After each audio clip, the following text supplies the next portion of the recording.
I'm Nick Jaffer of Global Philanthropic. As part of our 20th anniversary celebrations, Global Philanthropic is proud to be speaking with 20 leaders on the power and potential of philanthropy to change the world for good. Today, I'm pleased to welcome Professor Frances Corner OBE as our guest for Global 20. Professor Corner is the Warden or Vice Chancellor for Goldsmiths University. The first woman to take on the role, Professor Corner has a distinguished career in higher education leadership, including serving as head of London College of Fashion and Pro-Vice Chancellor of the University of Arts, London previously.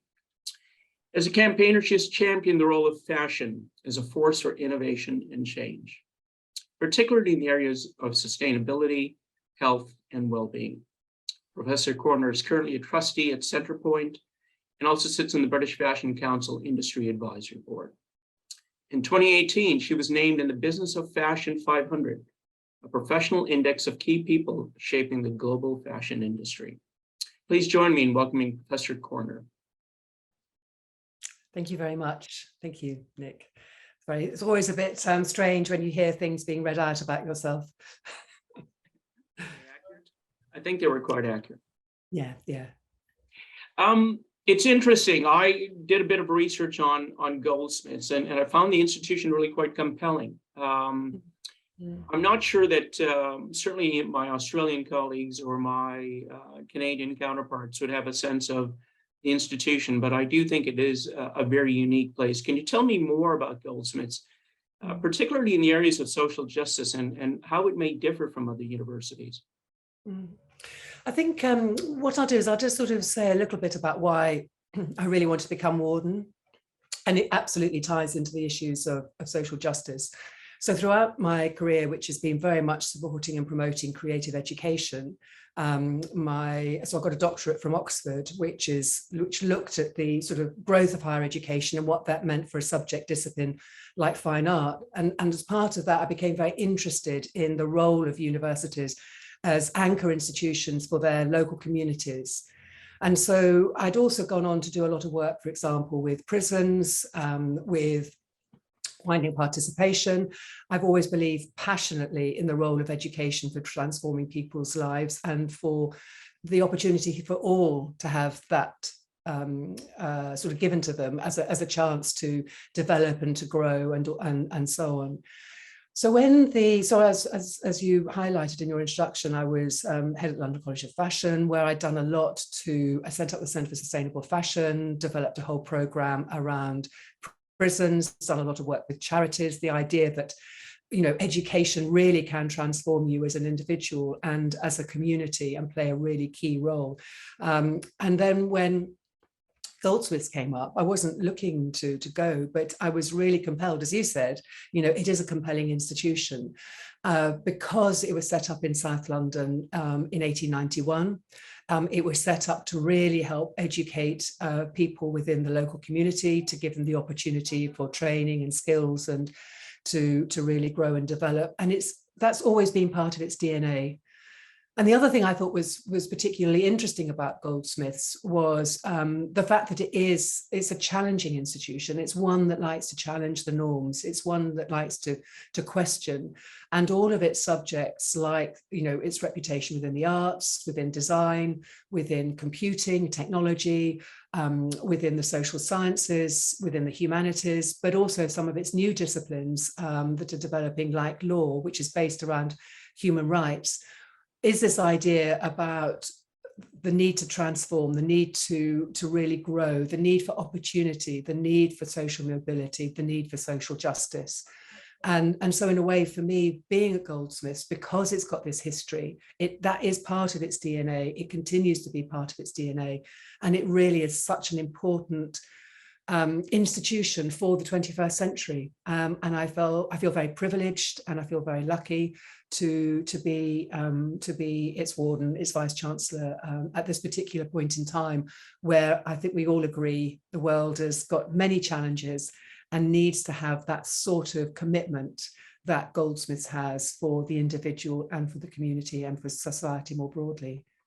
You mentioned that it's a complex time right now, and I'm besides the issue, obviously, of economics, we've got diversity, inclusion, equity, which are very prominent, obviously, in today's time. Do you think, with those kinds of issues facing the world, the awareness or the relevance of Goldsmiths is more widely understood by the community? I think that's a really interesting question. I mean, Goldsmiths, has a very strong reputation, particularly around its creative subjects. It's got, alumni ranging from somebody like, Richard Riley, Anthony Gormley, Damien Hirst, so on. But it also has a reputation globally for its media. So media and communications, it's fourth in the country for its research in terms of its sort of, influence and impact. I mentioned law, so although that's a very new department, it's begun to immediately have an impact within the sort of community of human rights lawyers. Our students of graduates, first lot of graduates in July have gone on to, really successful sort of placements and so on. We contribute to the University of London Refugee Law Clinic, for example. We've set up a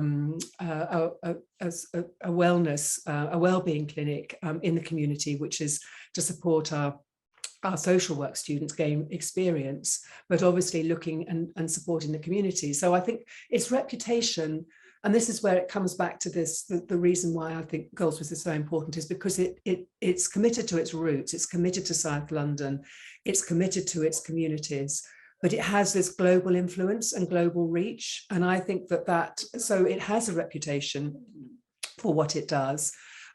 We have a lot of students on distance learning programs, so our computer science, for example, because people know that our computing is world leading. It's not necessarily always understood. So I think that sometimes Goldsmiths, because it's so focused on doing what it does, on making these things happen, that it doesn't always promote itself as much as it could. And that's one of the things that I'm very keen to do, because I think it does have a role. I think there are, in terms of the interview today, there are a lot of philanthropists who are really interested, not just in our subject areas, but also in this mission that we have for social justice and the need to make change. And I think one of the other things that I would sort of add around the sort of context is the issue of the environment. And we know that a lot of our students that come to us have been studying the impact of climate change since they were at primary school. When I came to Goldsmiths, because of all the work that I'd done on sustainability, I declared a climate emergency, because that was to support the work that staff and students have been doing. They were very keen to have a Green New Deal. And one of the things that I think is really important about this, it's not just about what you can do as an institution, as individuals, within our curriculum, within our research, to further the understanding and to make difference on that. It's also to understand the global implications, because as climate change has its impact, so we will have more and more migration, more and more refugees, because parts of the world will become inhospitable and people will be wanting to move and find new opportunities and so on, which then raises all sorts of issues around migration, immigration, social justice, and so on. The great thing about Lewisham, where Goldsmiths is based, is we do an awful lot within the communities there to support the homeless, to support refugees, to be engaged with the issues around migration. So for me, everything sort of joins up. You can't just look at some of these things if you're really engaged in social justice and really committed to it and think, oh, well, I'll just go and deal with that little bit over there. You have to recognize that it has an international dimension, has obviously a national dimension, and also very much a local community dimension. And if you're committed to that, then I think you can really begin to make a difference. It's very powerful. And just thinking a bit broadly about the role of philanthropy, when you look at the messaging around it, what do you think is the narrative that allows you to tell your story in an urgent way and in a compelling way for potential supporters? Yeah, I think it's really interesting. I mean, I've met one or two sort of philanthropists, and I've always been really impressed and moved by their personal commitment to particular causes. And that sense that their personal wealth needs to be directed to help change, the lives of others. That governments and foundations can't do it on their own. You need that sort of overall support. And I think for somewhere like Goldsmiths, we have this range of opportunities to be able to play in successfully to what philanthropists are after. We have, for example, our Centre for Contemporary Art, where again, philanthropists were extremely generous and helped raise 4.6 million to have this wonderful gallery where we have, absolutely cutting edge international shows in Lewisham alongside younger graduates, alongside community-based projects, alongside links into schools. So it's I think one of the key messages that I'm trying to get across today is that whatever you're engaged with an education institution, if you're engaged with social justice, you have to work at a range of levels and pull a range of different levers. And so I think the message really for philanthropists is, if you are committed to these issues around race, around inequality, around the environment, then Goldsmiths has a whole range of staff and students and research going on in those areas. And there is a real passion and commitment to deliver on this, and a real track record. And that, I think, is a powerful message, because in the end, that's what I would imagine I've experienced philanthropists want to hear. They want to know that if you're going to support, it's actually going to do good, of course, but it's also that you're also working with an organization that is going to keep you informed and keep you abreast, that you're going to have the chance to meet some of the people or the projects that are making the difference. And I feel Goldsmiths, in my experience, is doing that really well. Yeah, I think certainly when I looked at the background on the programs and projects, and certainly, as you mentioned, the Lewisham community, the Southeast community, there's a very strong connection to helping those that might be disadvantaged or those of color. Just following on that thread, I understand that you have a program or a campaign called the Equalities Campaign. Can you tell me a bit more about that? Yeah, no, I'll be delighted. So again, coming back to that point about South London and Lewisham, again, we have, as you sort of referred to, we have a community with really a great proportion of Black and people of colour, something that we're really proud to be engaged with. That we've had the history there of Lewisham, for example, the Battle of Lewisham in 1977, which was all about, the community rising up against the sort of march of the sort of, the fascists and so on. So that was, so it's got that sort of sense of wanting to, be a real part of the community and reflect that. And of course, we draw on students from the community. So we have 48% of our students are Black or students of colour, and they tend to come from South London. But as we know, as all higher education institutions know, there is a disjunct between the achievements in terms of 2, 1 and first of white students and those who are Black or students of colour. And very often there are a whole range of factors within that, of course.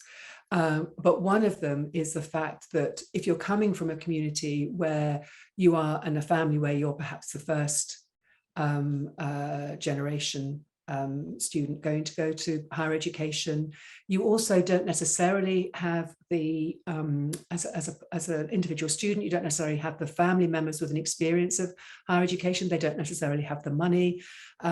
So what could we do? And so what we did was develop this Equity Awards program, whereby students are given a scholarship of £3,000 for 3 years of their undergraduate study. It doesn't sound a lot, but it is, in the sense that it means that they don't necessarily have to have a part-time job. They can really focus on their course, like many other more middle-class or wealthier students are able to. So that it sort of levels the playing field in a way. And the other thing that's also really important about it is that now we're getting into its sort of second year of the programme. We have a community of scholars, and we bring them together. We have a key member of staff who helps look after them, in the sense of, if there are any particular issues they've got a group that they're able to talk and share with, which comes back to that sense of that very often, other students are, have got a brother or a sister or whatever, a cousin or other family member who's gone to higher education, and they can ring up and say, oh, no, what on earth does this mean? I've never done this, and so on. So it's not just about the money, it's also about the community and the support that it gives. Having run that program for now going into your second year, what advice would you give to other institutional leaders who may be considering a similar program? I think it's absolutely essential. For the reasons that I've set out, as I said, it's not just about the money. I think the thing when it was set up, our Director of Development, Alison Woolley, worked really closely with students and with staff to really understand what you could see there as a need, but it's no good in just saying, oh, well, we think you should have that, or we think that's going to work. She worked really closely with staff, with students to understand, what sort of program would be right, what sort of, level of funding would be right, what sort of other support package would be right. So that I think is one of the reasons why it's really compelling. It's one of the reasons why I think people are really happy to donate to this. And that's why I think it's successful. I think it is a need. I think considering the sort of financial basis of a lot of institutions, not just in the UK, but I'm sure will be the same globally, this sort of sense of putting in programs that have real meaning, and that certainly those students who are on the program are extremely proud, because again, it goes on their CV, they were a recipient, they can talk about, what the sort of ambassadorial role they played in due course. So I think it's a really exciting program, and one that I'm sure there are variations on it in some institutions. But for me, it feels quite Goldsmiths, having been involved in developing scholarships in other institutions. It feels like it's really embedded and has grown out of what the concerns and the opportunities are from staff and students. It reminds me of one of our other interviewees, Lord Simon Woolley, spoke about a sense of belonging or a place of belonging. And it sounds like to me that this kind of program definitely fosters that sense of belonging. Particularly, it fosters that pride, which I think is certainly very, very important if the institution is looking to create a long-term relationship with its graduates as well as with its supporters. So I think that makes a lot of sense. I was just going to very quickly add, if that's okay. I mean, I think one of the things, you reference Lord Woolley, and obviously he's, so instrumental in terms of raising all the issues around diversity. One of the things that I've also really committed to, and people are within Goldsmiths, is how do we diversify our academic staff?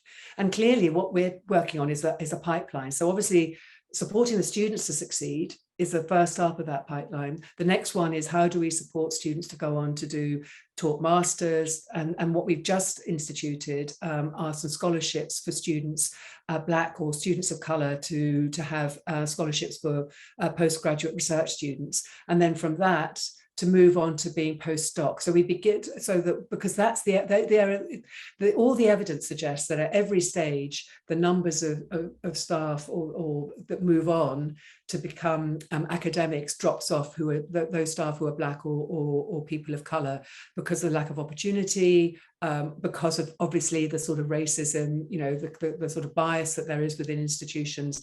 And so what we're looking at and discussing is how do we really work hard on that whole programme all the way along the line, so we really build the pipeline. So our commitment isn't just for undergraduate, it's to go all the way through and to really help diversify our staff body in due course. It's a long-term project, of course, but I think it's one that, you can really, again, people get really interested in and really keen to support. Tell me about the role for philanthropy in advancing that program. I certainly see it in terms of the potential, but tell me about your vision for that. I think, again, it's about philanthropists making the difference, because that is social justice. That is the fact that, you might be, a kid who's really inspired, from South London, wants to go to university, but, all the way, the opportunity to put the support in. It's a long-term project. It's a long-term way of philanthropists making the difference, of particularly because we're involved in arts, humanities and social sciences. Inevitably there's a range of disciplines that will be supported. For us, as I was sort of talking about earlier, we have these big commitments to our, we have a great reputation in our disciplines. So you're also contributing to the development of the subject, you're committing to, we're at the moment debating about setting up an institute for the study of sort of refugees. So that will make a difference. As I was indicating before, the opportunity to put that support in is going to become more and more pressing because there are going to be more and more refugees coming forward. How do we better look at that? So philanthropists can be involved in a project, in the sense of a particular research project. They can be involved in supporting the individual, and that sense of somewhere like Goldsmiths, that money is really making the difference to addressing social issues around social justice and issues around social mobility. Terrific. I also understand you have an initiative around art for social good. Is that correct? Yes, no, it is. And I think this is a really interesting one. So obviously, Goldsmiths is not a wealthy institution, but it is very wealthy in terms of its ideas and its impact in terms of the arts. So the idea is, how can we actually look at the sort of funding that comes out of the ownership of works of art, and how can that be a lever to then fund more projects around social good? So the idea that we get donated or we begin to acquire works of art don't necessarily have to come into the institution, but they're gifted by artists. That then obviously goes on to our balance sheet, which allows us to then give funding for the sorts of projects, the sorts of scholarships, the sorts of issues that we're committed to dealing with. So I think it's, again, like I've been saying, it's never just about the money, is it? It's really what you do with it and how you activate it. And I think that's something which, again, I think philanthropists and others can get behind, because that's what it's all about, isn't it? Looking to the future, tell me a bit about the plans. I understand you may have plans for an endowment. To what extent is your time frame for that? I know certainly from the inquiries we receive here in Australia, questions around endowment seem to be growing more and more. Is that the case in the UK as well? Yeah, I think it is really important. As I mentioned, Goldsmiths isn't a wealthy institution. It has a wealth of ideas and graduates and opportunities, but in financial terms, it's not like some of the well-endowed and sort of supported universities.